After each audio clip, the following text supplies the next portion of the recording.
Assalamualaikum warahmatullahi wabarakatuh. Perkenalkan, nama saya Muhammad Rafiq Muzaki, NRP 009 dari kelas 2D4 ITA. Di sini saya akan mereview kuliah tamu yang berjudul Agile Mindset and Implementation to Improve Team and Product Quality yang dipaparkan oleh Pak Maulidan Bagus Afriyadian Rashid sebagai founder dan CEO of Rashid Institute dan Virtual Hi-Fi. Oke, langsung saja. Yang pertama itu ada background-nya Pak Maulidan, di mana ada karirnya, education, kemudian profesi, interest, dan achievement-nya. Kemudian juga ada liputan-liputan media yang meliput kegiatan Pak Maulidan. Kemudian juga ada produk-produk seperti games, mobile apps, dan lain sebagainya. Kemudian juga ada produk game yang terkenal di Steam, yang udah ada di Steam maksud saya, itu ada Aqua Culture Land. Itu produk salah satu Pak Maulidan. Kemudian yang baru-baru ini itu ada Virtual Expedition Platform yang kemarin ada di Pens. Kemudian klien dan customer-nya kita lihat ada banyak, baik itu dari industri makanan, ataupun industri game, industri minuman, dan juga ada juga dari universitas-universitas. Oke, kemudian ini Rashid Institute-nya Pak Maulidan, dan partner akademisnya juga ada banyak kampus-kampus ternama yang menjadi partner akademis Pak Maulidan. Nah, Pak Maulidan di sini membahas tentang agile. Nah, untuk agile sendiri itu dianalogikan seperti ini. Nah, dari kata-kata agile sendiri itu berarti kelincahan. Seperti Pikachu ini, lincah sekali dalam menghindari serangan dari lawannya. Dan juga dianalogikan seperti Dragon Ball saat mengeluarkan cakranya, sehingga kecepatannya menjadi bertambah. Hal ini pengertiannya seperti agile, di mana agile itu adaptif terhadap perubahan dan juga tidak kaku dalam bekerja tim, seperti itu. Itu konsep dari agile. Ini disclaimer-nya. Nah, ini pada tahun 1950 sampai 1990 itu pertama Pak Maulidan memberikan sebuah gambaran pembangunan infrastruktur atau insinyur dari sebuah pembangunan kota atau gedung, di mana pertama kita akan berpikir kalau misalnya development itu seperti pembangunan gedung dari mulai merancang sampai ke tahap pembangunan, di mana itu menggunakan metode waterfall. Ada recruitment, design, implementation, kemudian verification, kemudian ada juga maintenance. Nah, ini tuh apa yang tadi konsep waterfall itu sering dipakai di Amerika sana, terutama dalam pembangunan. Nah, ini ada traditional approach.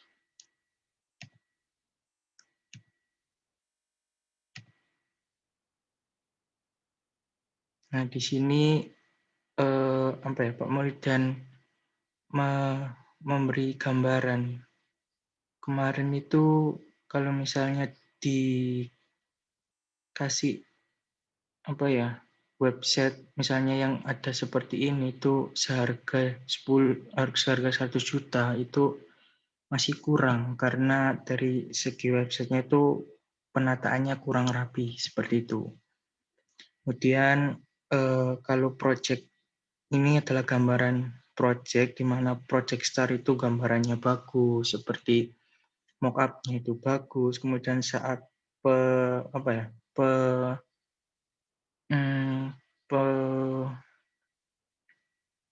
saat pembikinan dalam sebuah aplikasi itu hasilnya kurang bagus daripada protestarnya atau dari mockupnya, dikarenakan itu salah satunya adalah deadline.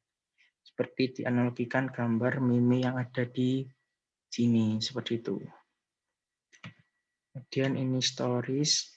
Nah, kemudian Mbak Maulidan itu memberi gambaran kalau pengembangan aplikasi itu berbeda dengan pengembangan gedung yang kita bahas di awal tadi, di mana kalau pengembangan gedung itu memungkinkan untuk perubahan kebutuhan itu cukup kecil, sedangkan di pengembangan aplikasi itu kemungkinan perubahan kebutuhan sangat besar. Kemudian yang kedua, kalau di gedung perubahan trennya lambat, kalau di aplikasi trennya cepat. Kalau di gedung itu evolusi teknologinya lambat, kalau di aplikasi itu evolusi teknologinya cepat. Kemudian di gedung itu berlaku konsep man mode. Kalau di aplikasi berlaku Brooks Law, di mana man mode itu maksudnya adalah seperti ini. Nah, kalau misalnya soal matematika ini, jika jumlah pekerjanya itu 64 akan selesai 49 hari. Tapi kalau misalnya ingin lebih cepat selesainya, misalnya 28 hari, maka otomatis kita harus menambah jumlah pekerjanya. Nah, itu tidak seperti membangun sebuah aplikasi. Dimana kalau memdevelop sebuah aplikasi itu tidak apa ya? Kalau semakin banyak orang itu maka tidak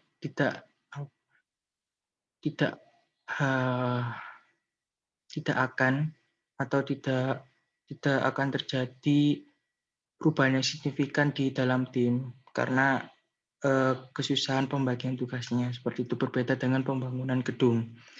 Untuk Pak Maulidan sendiri memberikan angka pembangunan develop aplikasi itu sekitar 9 sampai 10 orang. Seperti itu.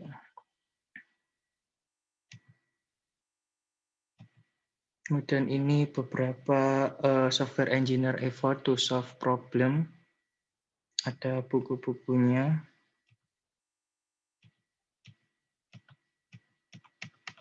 Sama ini juga ada data-datanya. Nah, ini salah satu perundingan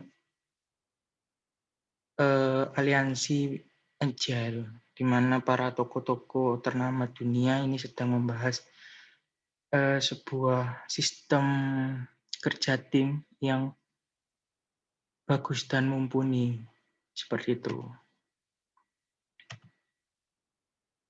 Nah, kembali lagi, Agile kan tadi itu adaptif dan mudah untuk dalam perubahan kan. Nah, kemudian ini Agile Manifesto Statement of Value, nilainya seperti ini.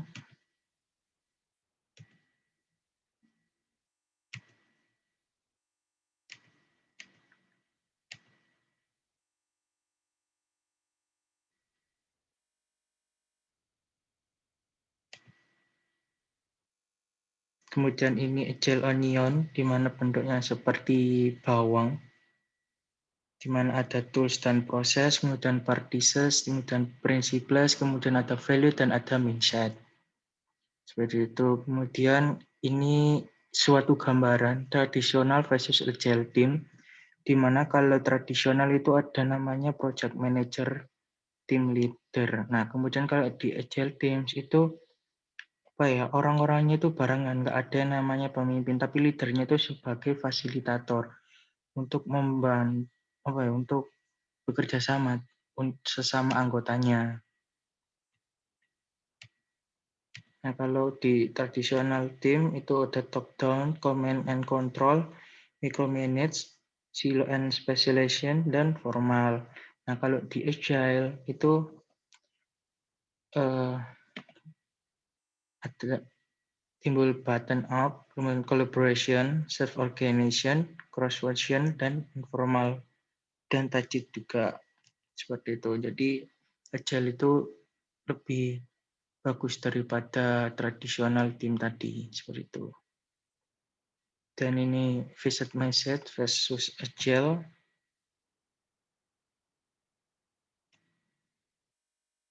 Nah, ini MC Cross teori X dan Y.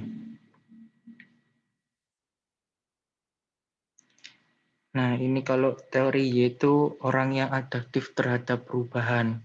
Kalau yang teori X itu orang yang kurang adaptif terhadap perubahan.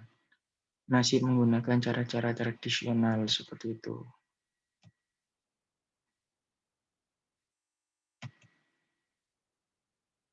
Ini 12 prinsip agile, ada customer satisfaction, kemudian welcome change, ada deliver fair quality, ada working together, ada motivated team, kemudian ada face to face, ada refresh and adjust, dan ada self organization, ada simplicity, ada good design, ada constant space, dan ada working software. Dan ini ada agile practices dan framework, bisa pakai Scrum, ada Active Software, ada UP, ada XP, dan lain sebagainya. Nah, ini ada Agile Tools, ada banyak sekali. Yang saya kenal itu cuma GitHub, itu sih yang pernah saya lihat. Nah, ini yang dibahas tadi, di mana pertama itu ada mindset, mana ada mindset versus agile, mindset mindset agile itu bagaimana, dan ada nilai value dari agile itu sendiri yang kita bahas sebelumnya, dan ada 12 prinsip agile, dan practices itu yang tadi yang ada Scrum, XP, dan lain-lain, kemudian tools-nya itu yang ada GitHub, dan lain sebagainya. Kemudian ini salah satu apa ya,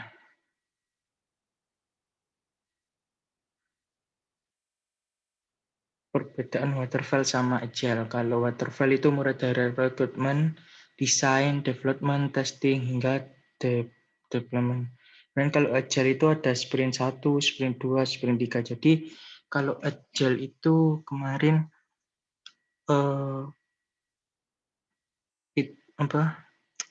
pembagiannya itu pakai sprint. Jadi kalau sprint 1 itu harus diselesaikan dulu baru bisa ke sprint 2. Nah, di sprint 1 ini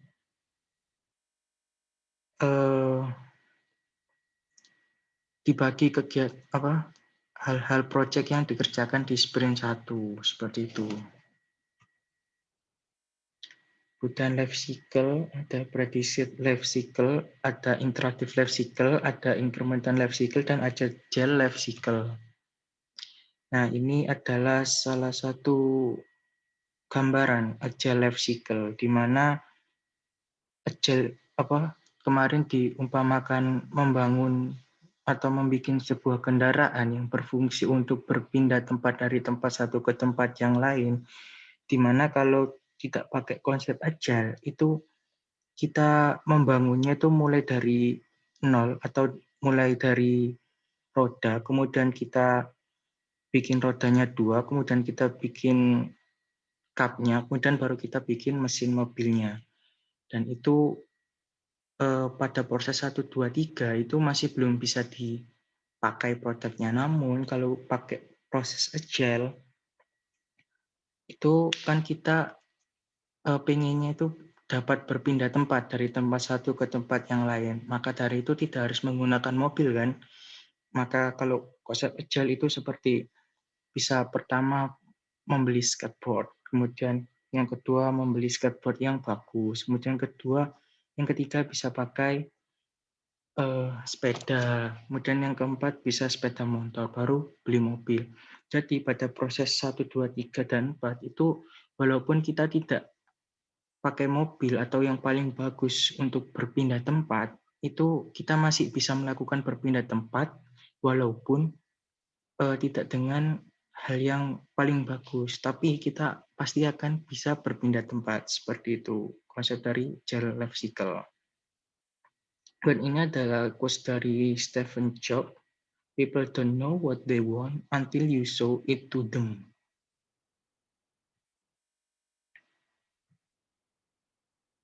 Dan ini ada triple contrast, ada traditional approach sama agile approach. Ini perbedaannya.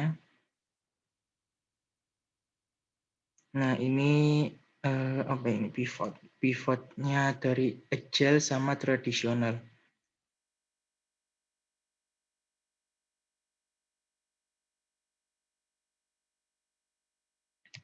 Kemudian ada case study.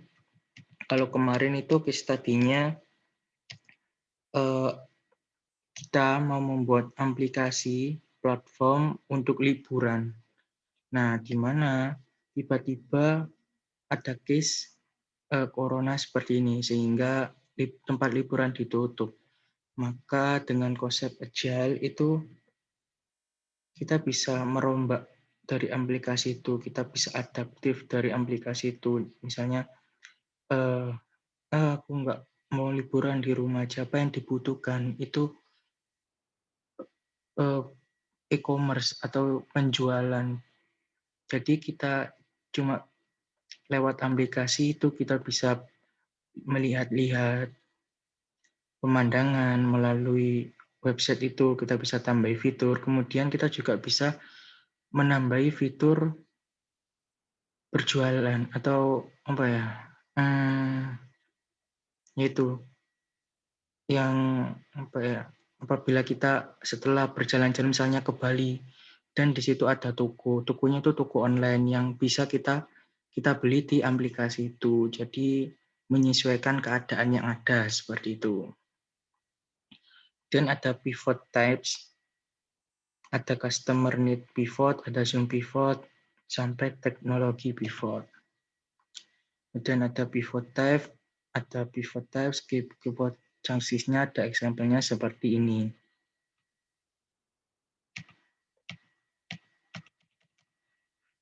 Nah, ini determining if a value is valuable. Yang pertama, the customer or user care about it. Yang kedua, customer or user will pay for it. Yang ketiga, customer user be affected by it. Yang keempat, it must test the product or service. Yang kelima, it must be done right the first time. Ini ada value agile, ada commercial value, ada market value, ada customer value, ada efficiency, dan ada fitur value. Kemudian commercial value yang seperti ini.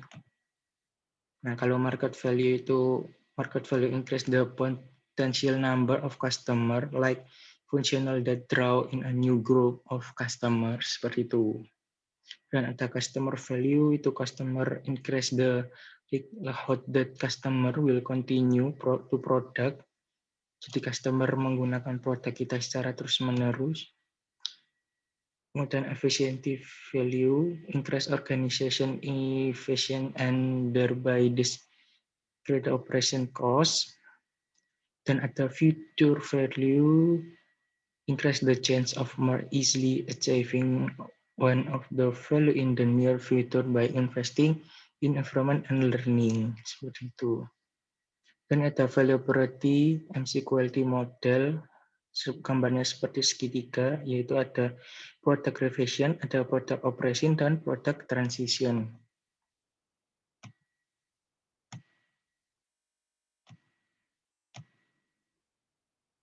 Dan ini build MVP, digambarkan seperti segitiga, di mana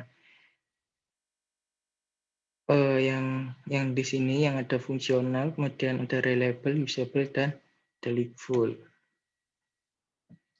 Nah, ini adalah beberapa kelemahan dan tantangan dari Agile. Yang pertama, tidak banyak developer menyukai perubahan. Seperti yang tadi yang digambarkan X itu tidak ingin perubahan dan inginnya sesuai dengan secara tradisional seperti biasanya mengikuti alur seperti itu. Kemudian kedua itu membutuhkan kualitas development yang dengan soft skill yang baik. Nah, di sini perlu development yang mumpuni untuk beradaptasi dengan soft skill dan eh, aplikasi-aplikasi pengembangan di dunia itu seperti itu. Yang ketiga, tidak banyak customer atau klien yang mau diajak berkolaborasi secara iteratif. Umumnya mereka hanya ingat tahu beres. Nah, kalau Agile kan kita jadikan customer itu sebagai tim untuk memudahkan kita berkomunikasi. Nah, tapi ada mungkin beberapa customer itu tidak ingin ikut campur. Jadi agak mereka mintanya beres seperti itu. Mungkin banyak kegiatan. Yang keempat, ada developer dengan role program harus memiliki pemahaman dan pengalaman cukup dalam OOP dan segala ilmu turunannya. Yang kelima, membutuhkan leader yang memiliki banyak pengalaman dalam menentukan value dan priority selama proses iterasi berjalan. Ini supaya bisa memimpin sebuah tim agile tadi itu. Yang keenam yaitu mindset self-organization team menuntut adanya pengetahuan seluruh anggota dalam programming, UX design, quality assurance, dan testing sekaligus. Nah, di mana di sini itu setiapnya itu dituntut untuk mengetahui itu, di mana bisa saling membantu dan juga apabila ada perubahan-perubahan itu tidak tidak bisa diatasi dengan cepat karena mengetahui ilmu-ilmunya seperti itu.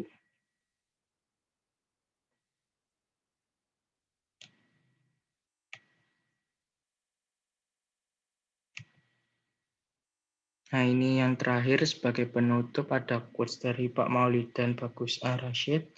Itu learning is always a painful process. Something is like a dark tunnel. You can always see the light at the end of the tunnel, but if you just keep moving, you will come to a better place. Every expert was once a beginner and Kansas never met gold sailor. Kemudian presentasi ditutup dengan pertanyaan. Seperti itu review dari saya, kurang lebihnya mohon maaf.